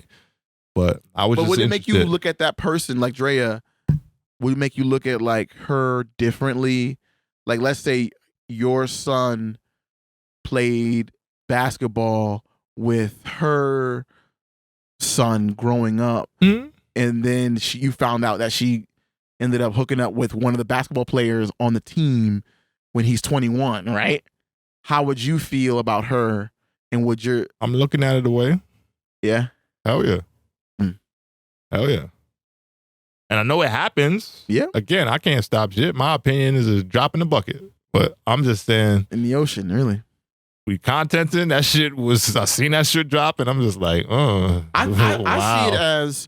If we are going to be steadfast on this whole Drea's wrong, whatever the case may be. I ain't saying wrong. Whatever the case may be. Look away to me. Immoral, whatever words you want to use, right? Whatever you want to call it. Whatever framing you want to put on this. Mm-hmm. If it's inappropriate, miscalculated, however you want to put it. If that's the thing we're going to put on her, we have to do it across the board. Yeah, that's what I said. For every dude that does it on a regular basis. That's what I said. What's the guy named Dan Blazarian or whatever his name is? Mm-hmm. The millionaire dude that always got a yacht. If that's your thing, it look funny to me. If that's your thing, it look funny to me. If that's your thing, it look funny to me. Charlie or if you're doing it for a motive, like Charlie again, if you're doing it for a motive, like you're trying to get a bag and all that shit, it look funny to me. Yeah. It looked funny to me. Yeah, I never understood why the random girls were dancing in the videos throughout the 2000s. That was always the thing. Like, why are they doing that? Now we know. Now we know. Shit was going on. Shit was wild. Shit was going on. A lot of things going on. Wild shit. It looked funny to me no matter who do it, man. If you're a certain age and then your thing is like, oh, I like them like this. And I'm like, oh, why? I like them. I like the babies. Like that kind of shit. Like that shit to me is weird. That's just a little weird. It's a little weird to me, man. It's a little weird. But hey, I just like them seasoned. I like them. Again, you got to be close within the same decade. I'm going to extend it. This is the PSA. I'm going to put it out. We can clip this as a short. Attention. I repeat, attention. If your relationship isn't within 1 to 12 years. You going too far for me. Why 12 is wrong? No, 1 to 12 years. I'm not saying wrong. I'm saying for me. What's the years then? My threshold this is your threshold. Is a lot young. If I'm going to date you, if I'm going to think about procreating with you, if I'm going to really, really connect with you in that way, 5. 5 years? 5 for me. You said within a decade. Now you're going in with half. No, of I'm saying I've dealt with people that was that's like wild. That decade. 5 years is I feel like that's a little constraining. I mean, sure. It's a little constraining. I feel like you can. You asked me. No. I know. I was putting PS out for the pod. But I'm thinking within 10 years. Sure. That's a generation. There's still connectivity in that. I mean, no doubt there is. You know what I'm saying? If you was going from this 95 to what, 2005? A lot happened in 10 years. A lot did happen. Y2K, all that, and 9/11. A lot happened in that time frame. What I'm saying is, you can still connect with people in that. Sure, and there's people with old souls. There's people who are a little bit more mature. And I'm not saying it's wrong. I'm saying for me personally, if I'm getting to that level with you, you gotta be a little closer. Do you think it changes when you get older? Like a 60-year-old with a 40-year-old? Nah, same shit. Still wrong? Or still, I keep saying wrong. Still look at it the same way. Still a inappropriate or immoral thing? I'm being careful with my wording because I'm trying to figure out what the wording is. We got a lot of people who watch and view. I mean, I know. I'm not saying it's wrong. Love who you love. Love who you love. My personal taste One love it got to be a little bit closer for me. Personal taste. Okay, all right. Personal taste is got to be a little bit closer. 5 years. And I know some people who are, married 10 years apart, et cetera, et cetera. Okay, I'm not judging to say that. I'm saying if that is the person you found as a one-off, and then it's like, oh, this person is really mature, et cetera, like that's a different story. But if your thing is, I like them like this, that's a problem, right? It look away to me. It look away. Why it leads me to question why you can't look at someone within your demo and connect. Why it got to be that. Why is that the preference? Why it got to be right? Why is that your preference? Yeah, I know.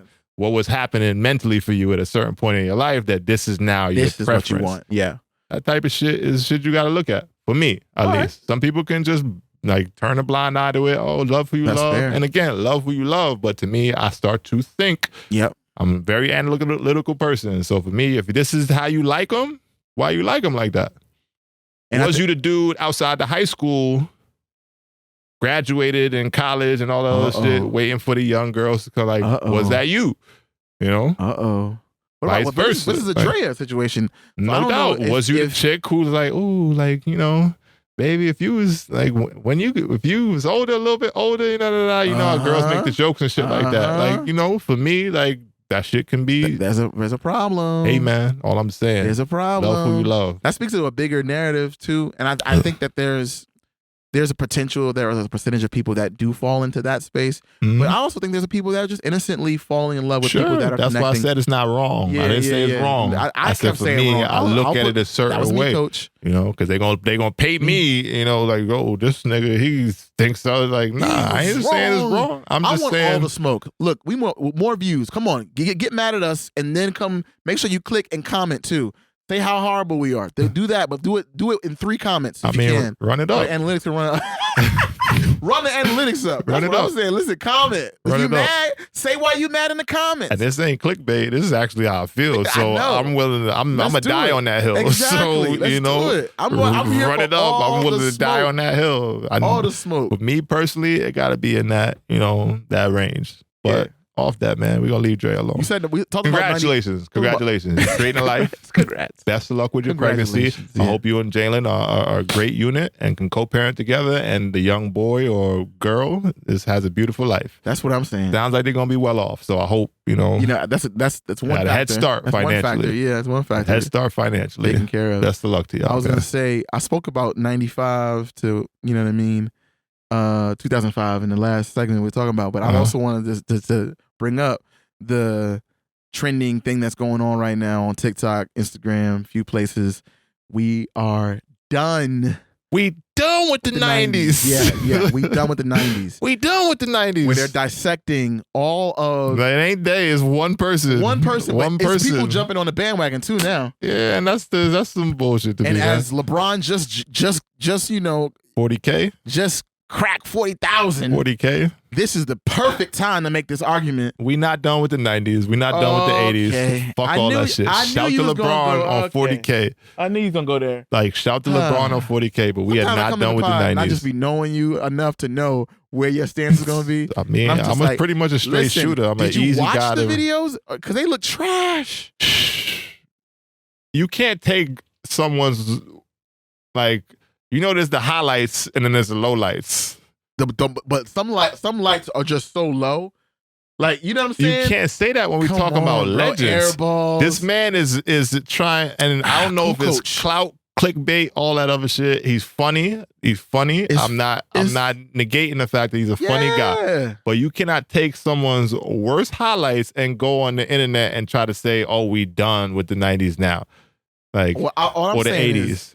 All I'm saying he coming at Magic, he coming at Larry, he coming at Mike, he coming at legends in the game. These people is not legends just because we just put them on that pedestal. No, I agree with that. But I think because the game has accelerated and the talent is where it's at now, sure, it's like looking at it through a time capsule. It's like it is a different level of basketball. Cats ain't got left hands now. You know what I'm saying? Players are more skilled now. Yes. I think it is. You be hard pressed to find any legend that will argue that the players aren't more skilled now than they were back in the day. Okay, so that's why. But to make the argument that we done with the 90s again, and the nigga who doing that shit is old. Like not old. Yeah. Sorry, not old. He's grown. He's grown ass. He like 40s. I think he looked 40s. Like he looked 40s. So for me, again, you disrespecting the path that was the foundation for the young niggas to do what they doing now. Legacy. So again, I don't care if he ain't had no left hand. I ain't saying like all that Jordan ain't had no left shit is bullshit. Like, this is bullshit. Some of these cats ain't have it. I'm not saying. I mean, Jordan, some of them, yeah. Some of the clips is funny. Some of this is really funny, and the way he clip it up, and even the people he coming at. Jordan, he had one where Magic was coming down the court like hop skipping and all that shit. He's like, look at this big trash, and he's shooting layups and all that. Like, I see, it's funny. That's what I'm saying. But again, there's highlights and lowlights. I can go through all my film and clip up a bunch of shit that's gonna make me look trash as hell if you wanted to find it. Yeah. That's fair. Another person you want to look like the Thanasis, Antetokounmpo. Like they taking all this trash as clips, but he also got a bunch of clips where he's dogging and killing motherfuckers. Like, right. So it's like the narrative that gets painted around a set of video clips is a different thing. That's what I'm saying. I'm not done with the 90s, man. I'm willing to at least. I'm not done with the 90s because I know what a lot of the people in the 90s wasn't as big. Huh? Come on now.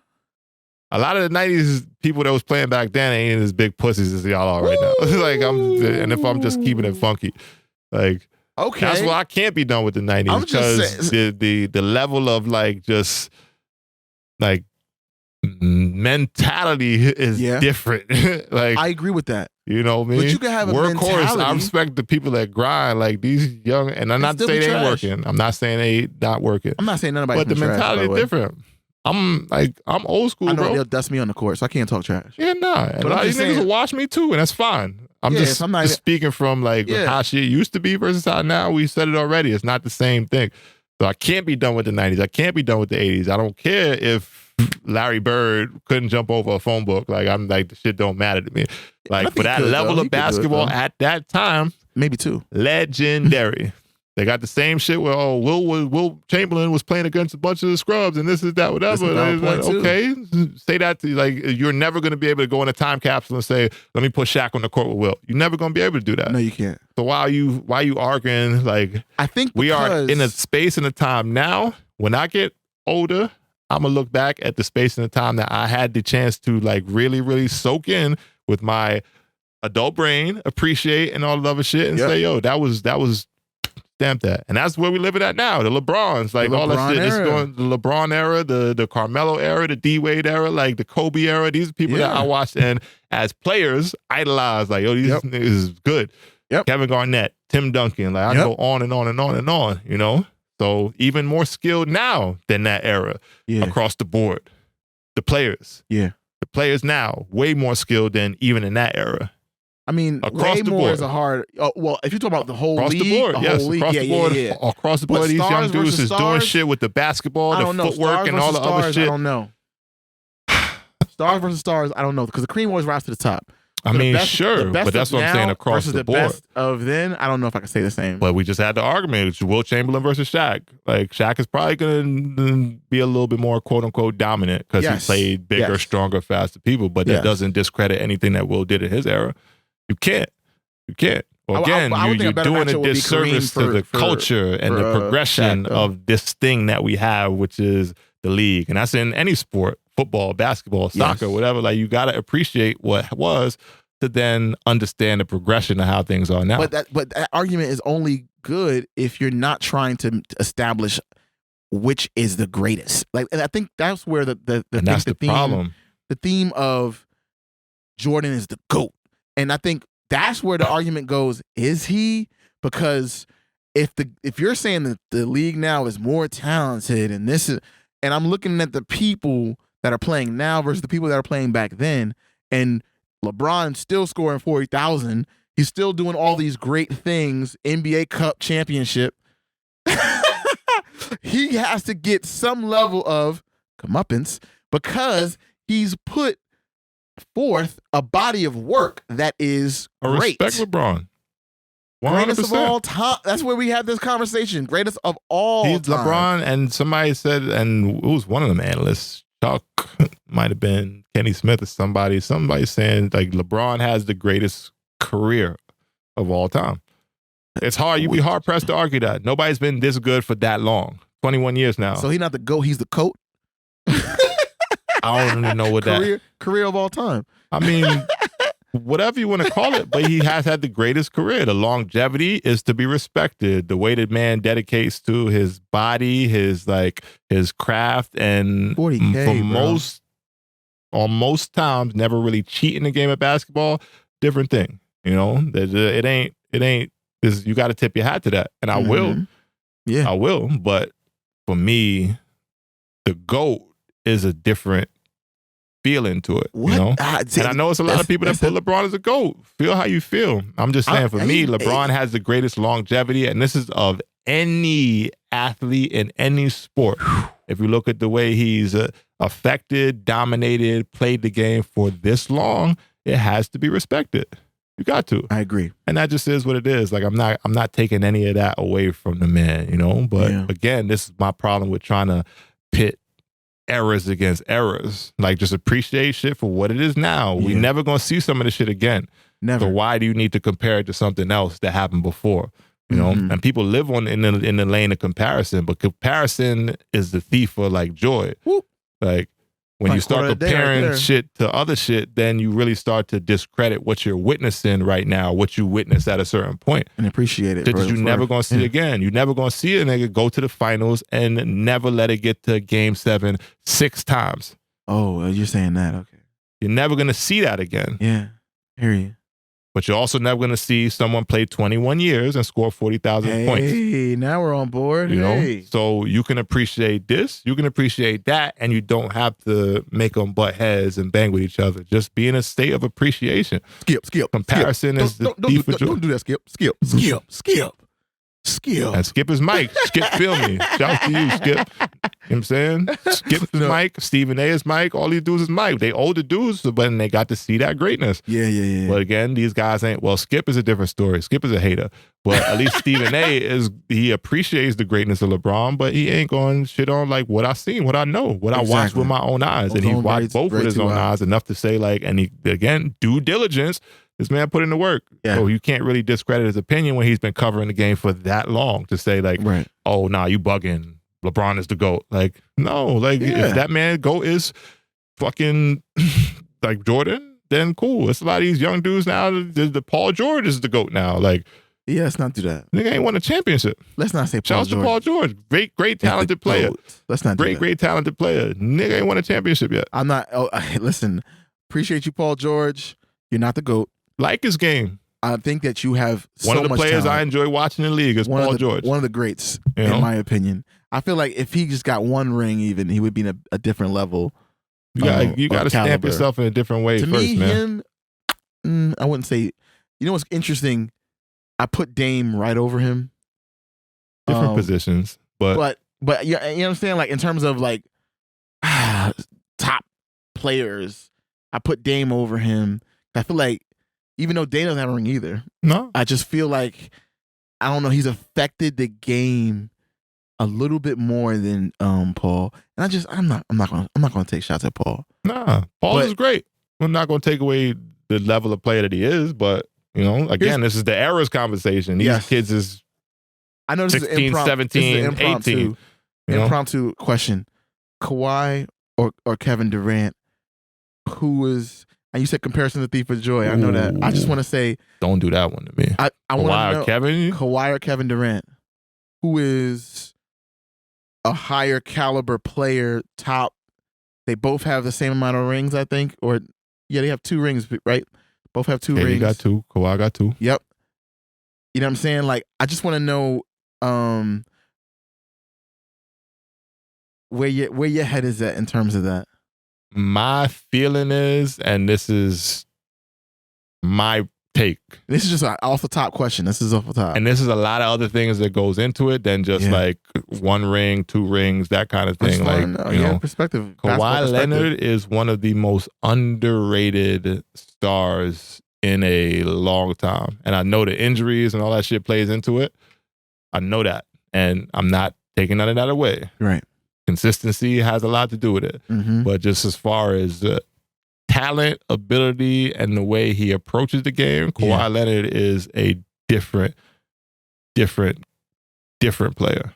So you putting him over Kevin Durant? I don't know if I'm putting him over Kevin Durant because it'd be hard pressed because he hasn't been out there as much. But I'm going to wave the Kawhi flag 9 times out of 10 because I feel like people disrespect Kawhi very much and they not watching the game like I watch the game. The smaller aspects that Kawhi Leonard never plays the game out of control. Never. Can get to any spot on the floor he wants to at his own pace. You can't speed Kawhi up. Right. You can't make him uncomfortable like with whatever defensive tactic scheme or the person that's guarding. Like you can't rush Kawhi. Yeah. And he's very, very good all around as a player. Yeah. He can shoot the ball. He can drive the ball. Yep. Underrated passer. Yep. Defense is falling off a little bit, but that comes with age and injuries. Yeah. But there was a point at time where niggas would need a lot of sleep the night before they went against Kawhi. A lot of sleep. You know you got to go against him the next day. I bet I'm going to go to bed a little bit earlier tonight. I need every ounce I can get. Durant is still Durant, though. No doubt. His wingspan, his height. I'm not shitting on KD. You can pull up from. I'm not shitting on KD. I think, generational honestly, talent, great. If we're talking about inches, if his foot was 2 inches, maybe 3 back, we would have a different story in terms of maybe what happened with the Nets. I mean, no doubt. Versus Milwaukee. And I love KD. Again, I'm not like I like it. This is why I don't like pitting players against each other because I can appreciate players for different things and just be fine with that. But I gotta shout. I gotta give Kawhi the love that he needs a lot of flowers because people don't really give him the flowers for when he's out there. When he's out there, different story. We see what he's doing this year. We see what happened last year. He could have knocked out Kevin Durant in the playoffs if he didn't get injured that first round. So again, you want to talk about storylines and the way things could have gone. Like that's why I'm excited to see this playoff run because the Clippers is loaded up and they coming. Like, let's see what happens. They coming. We're gonna see. Let's see what happens. Man. I can't wait. Before we gotta get to the playoffs, we still got March Madness. No doubt. It's on the way. Yeah. It's on the way. Excited? Hell yeah. What's Marquette doing? My boys. I'm about to go see my boys this week. What you doing? I'm shooting up to New York, back home. Oh yeah? Catch the Big East tourney. Okay. Catch the Big East tourney. Yeah. Yeah. They out there this week. I'm gonna go. Me and my man, Jarrell, we going. I'm kind of mad. I want to go with he you. called me before the pod. I got to call him back, so we can coordinate everything. But I got to check in with Pops too. Pops, my grandfather, God rest his soul, his birthday just passed. So, I just want to make sure Pops is in a good space, mentally, physically, all things in between. But got to check in with Pops. Try to take Pops to the game. 1 or 2 of the games. They'll be out there for a couple of days. It's going to be nice, man. Hopefully they advance. I think they're going to make a deep run. UConn is looking... UConn and Marquette played the other night. It was some things that went on. It's a little controversial in the game, but I'm looking forward. I didn't catch that one. UConn won. Yeah. Mm-hmm. What was the score? It was close. Damn, I forget the final score. My memories. Yeah, no, I saw it goes close though. It was better than the first time they played them. Oh, okay. But I think UConn's gonna make a strong run. Shout out to Danny Hurley. Danny Hurley showed me love too the other day in the post-game interview. So shout out to Danny. Nice. They was in Milwaukee. They played in Milwaukee, and he was talking about some of the shit that happened in the game, and he was basically talking about how he didn't like how one of his players was popping shit to the Marquette student section, I think. Yeah. Or I forget exactly what he was saying, but he basically was like, got a lot of respect for Marquette. I sent 2 of my players here one time. David Kubian, my boy from Venezuela. He played with me at St. Benedict's, and Dwight Burke. I sent 2 of my guys here before, so I can never basically shit on Marquette. Basically, is what he's saying. Basically, but I think that meant something to me. For me to get that little shout out. Yeah, of course. From my prep school, high school basketball coach, who was a national champion. Of course. So yeah. So it's love. So I'm gonna go check it out. Hit up some people. Maybe do a little networking. See what the summer looked like for me. Isn't that something that happened also with UNC? What you mean? They was like throwing bottles at them or something like that. Not too long ago, it was a game, and the players were talking trash to the crowd, and the crowd got a little upset, started throwing bottles into something of that nature. Court. Yeah, I think I've seen that fly across the timeline. Of how much we can do. It's entertainment, but also there's a lot of emotions getting, Yeah, man. Shit happens out there. It happens. I'm saying, we don't want nobody getting hurt. Nah, you'll never want that. Yeah. You never want that to happen. That's outside the game. Play the game the right way, compete the right way. I'm all for competitiveness, trash talk, all that other shit. Mm-hmm. Never a big trash talker myself in my career. Right. But, if that's what gets you going, then do what you got to do. But play the game the right way and make sure that shit stay in between the lines. Exactly. Anything outside of that where people got, shit getting thrown, risk of people getting hurt, injured, all that shit, we don't need that in the game. Yeah, that's not a part of the game. But yeah, I'm looking forward to it, man. For you, Popping out there this week. Time, man. This content should be out by the time I'm in the mix of being out there soon after. So March Madness is around the corner. Great time of year. Great time to be a basketball fan. Yes, sir. Brackets, Selection Sunday is next week. Yep. So we're going to see what it's looking like. With the seeding, all that, see how it plays out, and then we making that nice little run. March Madness on the way. Mm-hmm. NBA playoffs is getting closer and closer. Oh, yeah. It is basketball time, And WrestleMania season 2. No, facts. Shouts to WrestleMania. I'm just saying it's happening. Shouts to WrestleMania. The Rock came back. I was like, The Rock is back. It brought my The Rock is back. I was like, back to the Rock childhood. is back? Yeah, shouts to Rocky for jumping out there, which is I think it's a good move for the sport. Right? Yeah, I seen. He smacked the ball in the face, and then the ball smacked him in the face. Mm-hmm. And I was like, okay, maybe I need to watch a little bit of wrestling again. Yeah, you can try to get the eyes. I just want to see what's going on. I might tune in. I ain't watching wrestling for real. Too. I was like, I'm right around the corner. Yeah, I might as well go watch. Crazy. It's gonna be crazy though. Yeah, I'm not paying to go to there. Yeah, no. I'm gonna go to like a party or something that has the show. Review party. Like I don't need to go because I realize I don't like being around that many people. Nah, you get too crowded sometimes. Crowded seats. I like to watch that shit in my keep that shit in my own space. Yeah, I like commentary. I like the commentary. Commentary is cool to watch sometimes. Yeah. Sometimes I like to see a live, but commentary is also adds to the experience. It does. It really does. I wish they had a way to watch it. Maybe as the future comes along, everybody's in Apple Vision, able to hear commentary and watch the game with augmented reality glasses. Turn it off. It's gonna be crazy. Turn it off. Come to the future with me, y'all. Come to the future. Yeah, come to the future with none of y'all got no brain cells. And you just a battery for the robots. For the robots? AI? Yeah. Oh, man. Yeah, but shouts to that, man. Shouts to the Rocky. Shouts to... Yeah, be safe out there too, man. Oh, yeah, always. Safety, 100%. Safety in the city, you know? It's a town. It's back home for me. It's nothing. So I'm going to move accordingly, as always. Exactly. But yeah, we out there. Oh, one time before we get out of here, we got to say rest in peace to the creator Come on now. of Dragon Ball Z. Passed away. You know, Super Saiyan right Goku now. Piccolo, excuse me. Yeah. There's a lot of childhood moments spent watching that. So, you know, I've seen a lot of it floating on the timeline. A lot of people paying the respects. Probably billions of people who have been affected by Dragon Ball Z at some point in life, you know. To the kids nowadays, to back when we was kids. So big shout out to that. Rest in peace. I don't want to mess up his name. Who? Do you know it? Off the top of my head, it's Akira.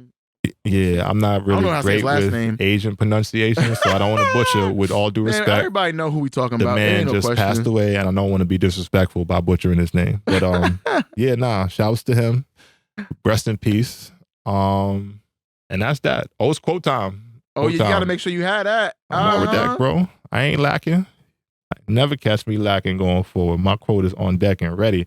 My quote simple today. Toriyama. Yeah. I don't know how to say it right, but I hope I said it good enough. I would have messed that last one up. Toriyama. Yep. Yeah. But today's quote goes along with the word happiness. It's short, sweet, simple, but I think it connects and it hits. The quote is from, speaking of butchering, I'm going to butcher this person's name, Rosamunde Pilcher. And it comes from a written work called The Shell Seekers. The quote says, happiness is making the most of what you have, and riches is making the most of what you've got. One more time. Happiness is making the most of what you have, and riches is making the most of what you've got. Wow. So let that sink in with the people. That said, man, we out of here. This is episode 5. We 5 down. 5 down. We still coming with more. It's going to get interesting going forward, because what I told myself, timeline-wise, after episode 5, which we've reached now, we got to start incorporating other voices. So it's that y'all time. ready to hear some other voices on the EFS And again, all y'all people that I reached out to, remote, for the sit-downs in person, all that stuff, it's time. We here now. Okay. So I'm really looking forward to getting other voices in the conversation, still keeping it centered, around us, because I believe we've been holding it down strong. We're starting to get a little bit more engagement now. I'm happy with what the people are saying. I appreciate y'all. Thank y'all, man. For real. This has been very fulfilling of an experience for me thus far. We still got more to go. We still turning the wheels, putting the work in, all that other stuff. But a lot of the reception we've had from the consistent watchers and viewers thus far has been amazing. You know, a lot of great feedback. A lot of people saying we got a great dynamic, great rapport. That's awesome, the set looks professional, and I appreciate the love. But we only here to make this thing grow as we move forward. So that said, episode 5 we'll conclude, but from here on out, we turn this thing up a notch. Let's go, y'all. See what we got coming up. See who we got coming up. A lot of voices, a lot of people I want to tap into. So going forward, we start to get them in the mix. Love it. But episode 5 is out of here. As always, y'all be great, be safe out there. We catch you on the flip side. Later, y'all.